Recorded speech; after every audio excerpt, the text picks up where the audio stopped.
Yang najis pada anjing apa ya? Liurnya. Boleh nggak megang anjing?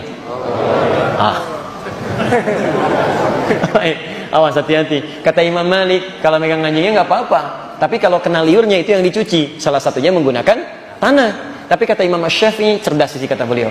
Anda tidak tahu kapan anjing menjilat tubuhnya. Jelas ya? Kapan anjing menjilat tubuhnya. Jadi ketika anjing menjilat tubuhnya, Anda nggak bisa memastikan di sebelah mana. Makanya untuk berhati-hati kata Imam Syafi'i, beliau katakan anjing itu najisnya aini, seluruh tubuhnya mengandung najis karena dia bisa menjilat-jilat tubuhnya. Ketika Anda sentuh, mungkin bersamaan dengan itu air liurnya ikut ada di situ. Paham sampai sini? Di sini Imam Syafi'i lebih jeli dalam konteks hukumnya. Nah, Bapak dan Ibu sekalian, kata dari mazhab Syafi'iyah, babi itu termasuk najis mughalladzah. Jadi kalau tersentuh itu, maka dia harus dicuci. Yang salah satunya 7 kali cucian itu, salah satunya menggunakan tanah. Jelas di sini? Persis seperti membasuhnya tangan atau bejana yang terkena air liur anjing. Cuci dengan 7 basuhan, diantaranya salah satunya menggunakan tanah. Paham di sini? Sedangkan yang lainnya selain Syafi'iyah memandang bahwa tidak tepat mengkiaskan babi dengan liur anjing, karena berbeda di sini. Beda. Ya, lihat ketika kias disebutkan ataf di Quran, ataf itu mengikutkan hukum pada sebelumnya.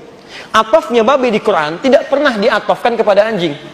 Tapi selalu diatafkan kepada bangkai misalnya, kemudian darah misalnya. Al-Baqarah ayat ke-173. Innama harrama 'alaikumul maitata wad-dama wa lahmal khinzir.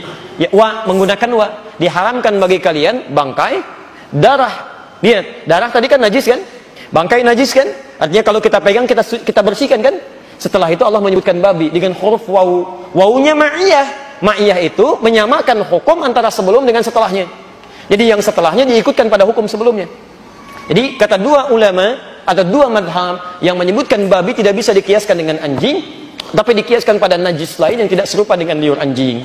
Apa itu? Seperti darah, seperti mayit bangkai, ya mayitah bangkai dan sebagainya.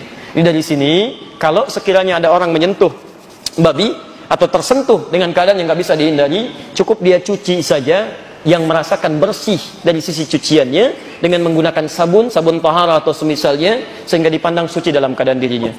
Jelas di sini? Nah, tapi kata mazhab Syafi'iyah, kami berpendapat untuk kehati-hatian tetap dia seperti anjing. Ya, dikiaskan kepada air liur anjing yang kalau terkena tetap menggunakan salah satu menggunakan tanah. Di sini kalau kami melihat yang lebih rajih adalah pendapat para ulama yang memandang babi itu haram, termasuk najis, tapi najisnya tidak dikiaskan dengan liur anjing. Jelas ya? Dikiaskan dengan najis yang lainnya yang cukup kemudian dibasuh dengan sabun atau yang serupa yang menghilangkan bekas-bekas najisnya. Paham sampai sini? Baik. Pertama dari sisi kias hukumnya, kedua dari sisi dalilnya, dan yang ketiga dari sisi tujuannya. Ya, awas, maqasidus syariah untuk menghilangkan najis pada liur anjing itu, karena setelah diteliti pada liur anjing terdapat bakteri-bakteri yang tidak bisa dimatikan, dibunuh kecuali dengan menggunakan unsur dari tanah. Sedangkan pada babi tidak. Ada unsur-unsur yang berbeda di sini. Jelas di sini? Baik ya. Jadi ini diantaranya. Anjing bahasa Arabnya apa? Kalau tidak tahu katakan. Baik. Anjing bahasa Arabnya apa? Tidak ada di Arab anjing, wallahu a'lam. Madza fil arabiyyati anjing? Wallahu a'lam. Masyaallah. Anjing bahasa Arabnya kalbun atau kilab. Baik. Kalau serigala masuk anjing bukan? Serigala. Wah. Serigala masuk anjing bukan? Awas, hati-hati ya, namanya beda. Serigala disebut dhi'bun di surat Yusuf, akalahu dhi'bu, dimakan oleh serigala. Serigala. Di anjing disebut kalbun, serigala disebut dengan dhi'bun. Awas, ini harus jeli di sini. Karena air liur pada serigala beda dengan air liur pada anjing. Beda, hati-hati. Jadi kalau Anda kena air liur serigala misalnya, hati-hati, mohon maaf ya, kena najis tidak? Tidak sama dengan anjing, tapi pilihannya kena air liur anjing, tangan Anda selamat, atau kena air liur serigala, tangan Anda potong. Pilih mana? Jadi nggak usah pelihara kedua-duanya, maksud saya ya, nggak ada kerjaan, ngapain gitu kan? Kecuali untuk kebutuhan yang lainnya. Oh, hati-hati ya. Fikih itu selalu fleksibel melihat kebutuhan hukumnya, tapi juga tidak diringan-ringankan. Ada ilat hukum yang mesti dipelajari. Baik. Kayak misalnya anjing apa hukumnya dimakan? Haram. Kalau anjing laut? Hati-hati. Awas, hati-hati.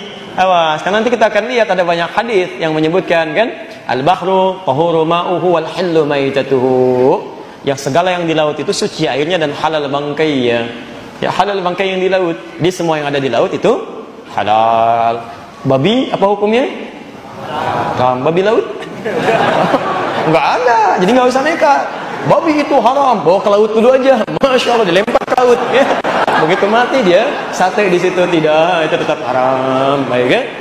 Semua yang di laut semuanya halal kecuali putri duyung. Baik.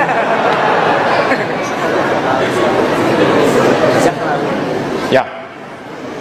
Jadi puasa dan salat kalau melekat babi pada dirinya tersentuh itu salatnya dipandang tidak sah. Salat dipandang tidak sah. Jelas ya? Jadi salatnya masih diulang karena najis melekat pada dirinya dan dia tahu itu. Tapi kalau puasa tetap puasanya tidak batal, tetap diteruskan. Karena ilat hukum puasa dengan ilat hukum salat itu beda. Ya antum misalnya mohon maaf sedang salat tiba-tiba keluar angin misalnya.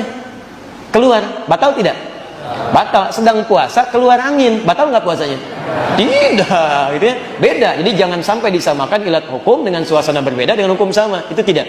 Ya, jadi tersentuh babi saat sedang puasa tidak membatalkan puasa, tapi Anda harus bersihkan sebelum Anda sholat. Paham ya? Baik. Dan angin itu selalu kasihan. Masuk salah, keluar salah, gitu kan? Masuk angin repot, keluar juga